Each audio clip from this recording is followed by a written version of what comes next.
Hey, hello everybody, and welcome to Ask Citytech Grad. Today we're talking to Christian Castellanos, and you graduated when? December 2010. 2010, so class of 2010. Yes. A little bit on the late side. So, can you tell us, what did you study when you were at Citytech? So while I was at Citytech, I took the communications design course. So for my bachelor's degree, during that course, I took advertising and web design. Web design? Yes. Which was pretty interesting because during that time, well, once after I graduated, I noticed that web was still kind of like the wild, wild west, if you will, where like people still didn't know what web designers did per se. There was no actual like UX designers, none of that kind of stuff happening yet. So during that time, I kind of, while I was in school, I noticed that as well, where a lot of people were asking about websites and things like that.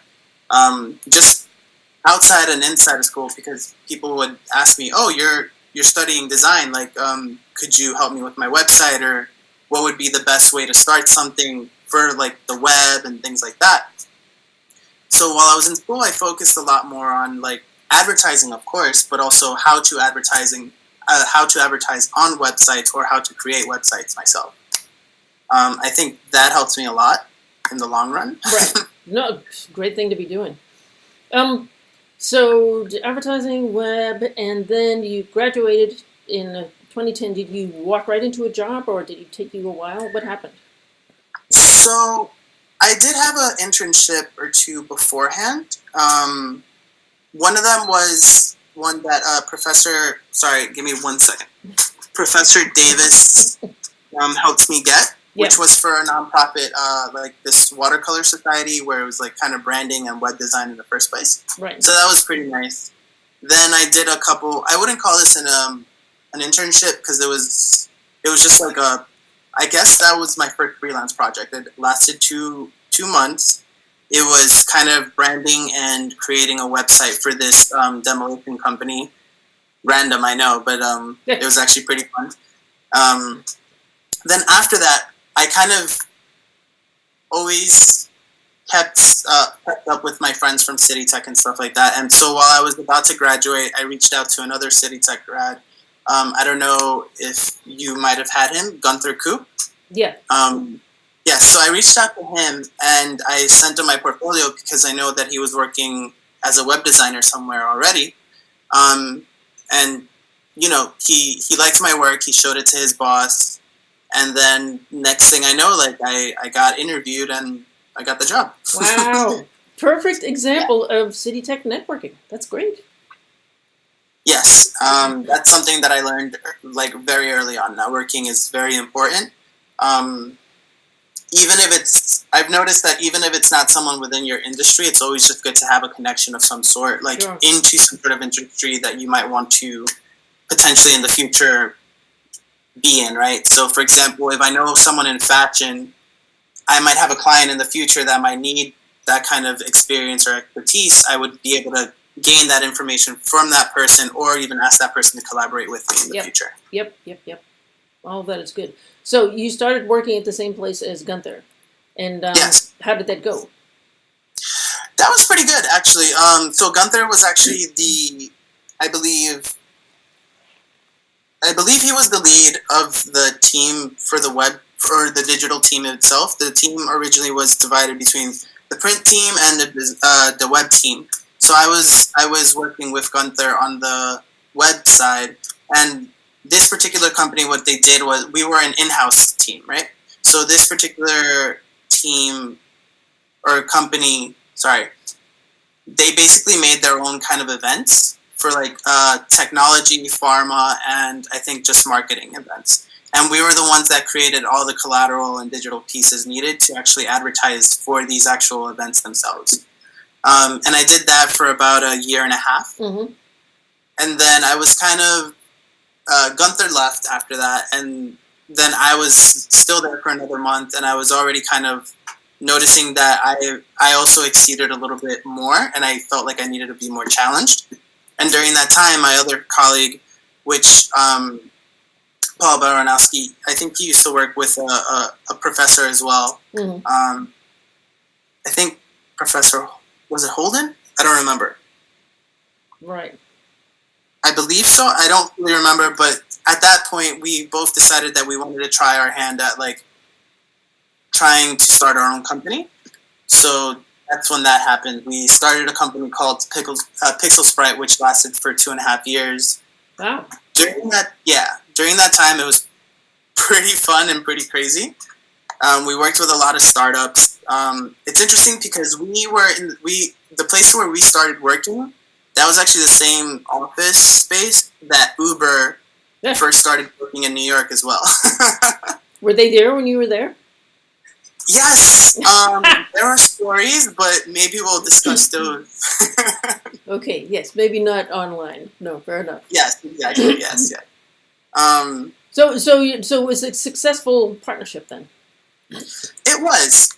We actually also gained a lot of just experience in general. I think from that partnership, there was like great work that was done amongst the both of us. We actually were able to grow so much that we actually shifted to 2 other offices to gain more space, and we actually hired 2 other kind of interns that we were paying as well, nice. Which later became like full time for like about a year. That's great. So you were business owners and managers as well. Yes, exactly. I mean, starting your own business is very like fun and like it's great experience overall, but it can be challenging because you're juggling multiple hats, which I think is again something that I can contribute to like future successes as well. Sure. Yeah. So where did you move to after that? So after the 2.5 year mark, I started just freelancing again, like on my own. So I worked with different companies. Like for example, this was when Equinox was starting Blink Fitness. So I was working with Equinox and Blink Fitness at the time. Blink Fitness was actually a really cool place to freelance for because it had like the startup vibe. Mm-hmm. Yeah, I also worked with a couple of other like smaller companies, or they were small at the time. So I don't know if you've ever heard of 24 Laundry Service. I think they're just called Laundry now. I was working with them for a while as well. And a lot of this time, like, throughout this time, this is what I meant by like the wild, wild west in a way for web. One of the things that I think made me very successful was I wasn't just designing, I was actually creating the user experience and the actual journey of a user, not just on websites, but also on the actual campaign pieces and stuff, right? And how are we first contacting these users? How are they going to be, using our products and like our services, things like that? It's something, it's like soft skills in a way, right? Like you can't just show it on or back in the day, you weren't able to show a wireframe on a portfolio. Right, yeah. Now. Everybody does it, yes.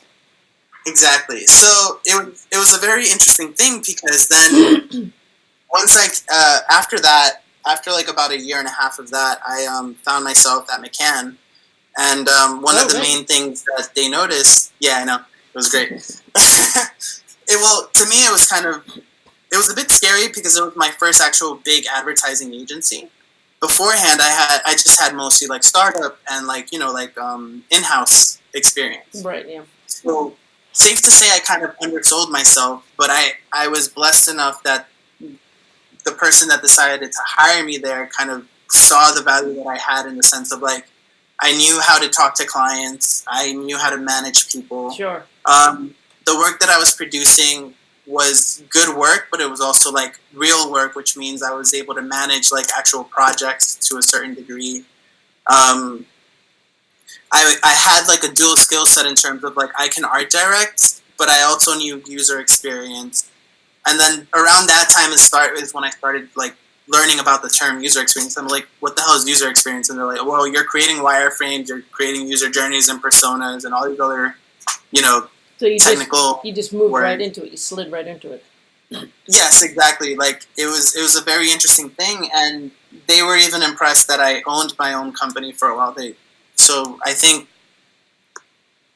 think I got lucky in that sense that I did what I did and it managed to work out in the end. Oh, that's great. Yeah. What is your advice to people who might want to start a business? Do research in terms of what you might be getting yourself into. Owning a company definitely has a lot of perks, but it also will consume a lot of your time and energy. I think number one is know your current capabilities. Ask yourself what it is you want to offer and who you want to offer it to. Right? So if you're going to be offering experiences, what kind of experiences are they? Are they web experiences? Are they actual point of sale experiences? Are they experiential? Things like that. Or if you just want to offer graphic design. You want to do that? What kind of graphic design? Do you want to do more, let's say, posters, billboards, things like that? You want to specify on certain things, right? You can be a generalist, but you should always have a certain niche. I think in terms of gaining clients in that respect, that's always a good thing. Know that you're always going to have to wear multiple hats. You're going to have to do your own accounting. You're going to have to talk to the clients. You're going to have to manage your own time. You might have to manage other people. On top of that, you're going to be the one designing or managing the designers. Like I said, it can be a lot of fun, but it's also going to take a lot of your time. So how was it monetarily? Did you make a bunch of money, or did you? Was it up and down? Was it a little scary? So, it was interesting because we just kept going up very steadily. So like I honestly think we were very lucky in the sense of we were in the beginning we were very smart in the sense of like, well, where do we want to set up shop? Right? Do we want to set up shop in a random place in Queens? During that time, Queens was still Queens. It wasn't Brooklyn or Manhattan. Yeah. And even then, Brooklyn was still not what it is today. Like, sure. You wouldn't really catch big corporations setting up shop, in Dumbo or anything like that easily, right? Like, you did have some, but not like now. Like, I think if you were to visit Dumbo right now, there's over 20 different companies there. Sure. Back when, like 10 years ago, I think there was only like 3 to 5. I could be wrong, but still. Mm-hmm. Or even in Williamsburg, right? So we set up shop at this co-op space in Williamsburg. I think it's very important to plan everything out first. At least to have short-term and mid-term goals. Yeah. A strategy is always important. I think that would be the main piece of advice there. Have a strategy. Have a plan. Yep. Okay. That's very useful. So why don't you tell everybody where you are this minute? This particular minute, I am in Tokyo, Japan. I've been living here for the last year and 6 months. I've been working here for the last year and 3 months. Originally, I came to take a break, and ironically, 3 months later, I found myself with a full-time gig. I work as design lead for a smaller advertising company that deals with some pretty big native clients as well as international clients. So, do you speak Japanese in the office? Yes, to a certain degree, I do. It should be a lot better. And I'm working on that. But I've also been very lucky enough to have a company that about 50% of the staff is also, foreign-based. So some people are from different regions, but respectively, English is one of the languages that is spoken. So sure. Japanese, English, and I think, what's the third main language in the company right now? Chinese. I would have thought, yeah. So how's your Chinese coming along? Do you know anything in Chinese? Like 4 words. Xie xie. Ni hao. Yeah. That's about it. Ni hao. Xie xie.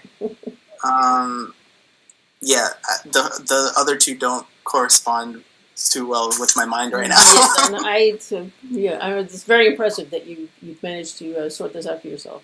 No, it's just interesting what an education in Citytech can you can end up on the other side of the world. I think that's brilliant. I think that's really good.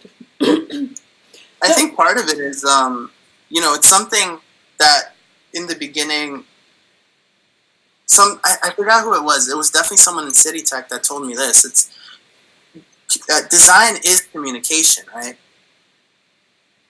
With design, we technically have a language that's global. Yep. It's universal altogether, and I think that's something that's pushed me to be able to leave New York, because I've done work in other places.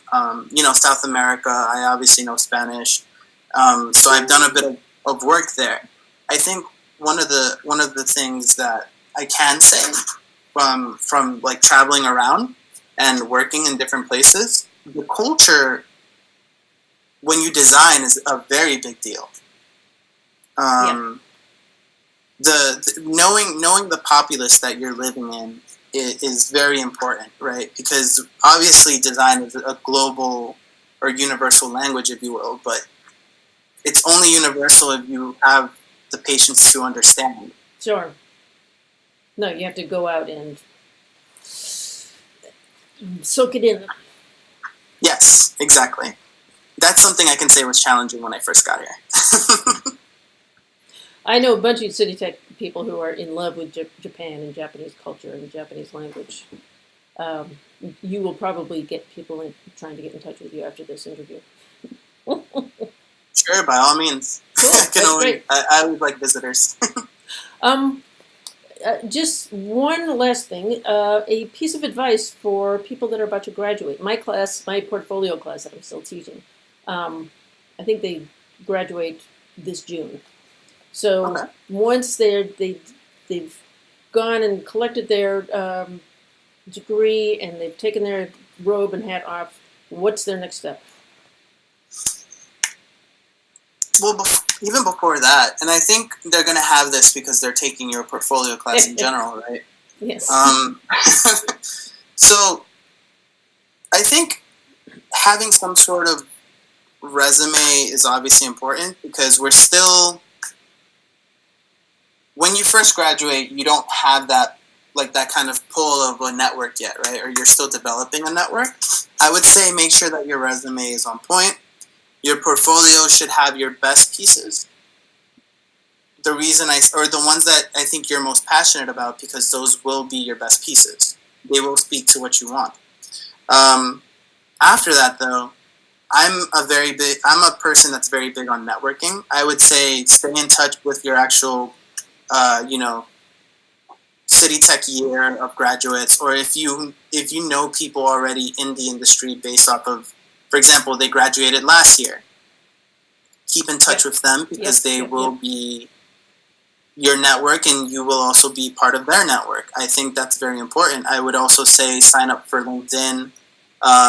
If there are certain people that you follow on like Instagram, I'm not going to lie to you, this is something that I've done, and I've noticed there's this other kind of like YouTube / design. Well, he's a designer that's an influencer, if you will, and it's something that I've tested. I've actually DM'd a couple of people in terms of like, hey, like just making conversation, and then like injecting my services, and they're like, hey, if you ever want to collaborate, or if you ever want, like, surprisingly it works. So wait, this is an influencer that you messaged?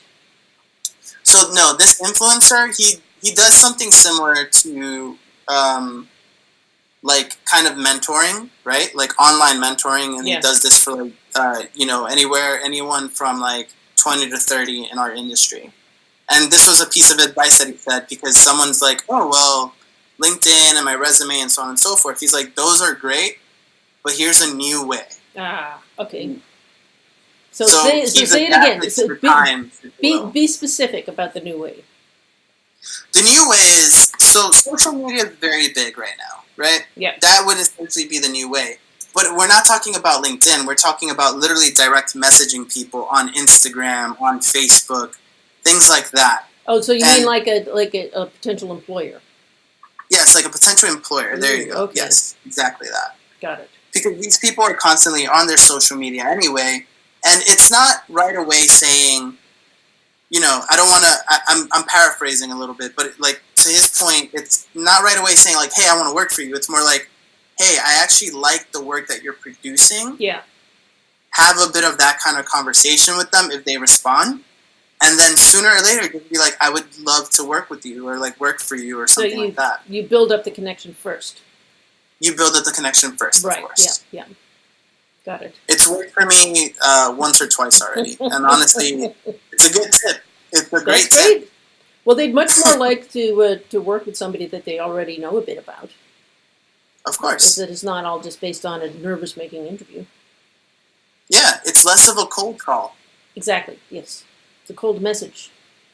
Yes. That's excellent, and thank you for that new piece of advice. That's very useful. Well, good luck with your Japanese adventure, and you keep in touch and let us know how that's all going. And thank you very, very much for doing this interview and for all of your wise words. Of course. Thank you for having me on the show. Excellent. Okay. Talk to you later. Bye. Bye.